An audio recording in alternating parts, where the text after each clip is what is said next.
একসাথে মিলে গণতন্ত্রকে ধারালো ছুরি দিয়ে জবাই করেছে।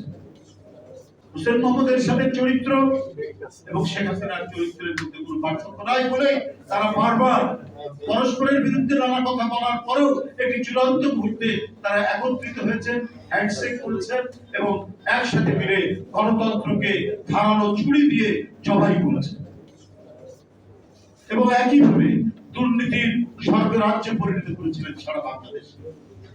ঋণ দিচ্ছেন, তারা ফেরত দেবেন না, এটা হাসিনোমিক্স। এবং ঋণ নেওয়ার পর সেই ঋণের কিস্তি পরিশোধ না করে আবার ঋণ দিতে পারবেন, এই আইনও সেখানে করেছে।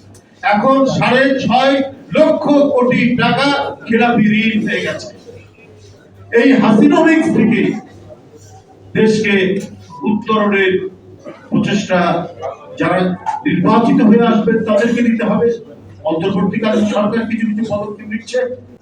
শেখ হাসিনা তারা চক্রান্ত করে তার খাবারের মধ্যে বা নানাভাবে তার ওষুধে বিভিন্ন ভাবে মানে যদি সরকারের হেফাজতে থাকে, সরকার নানা ধরনের একটি মানুষের জীবন নিয়ে ছিনিমিনি খেলতে পারে, সেটি করছেন শেখ হাসিনা।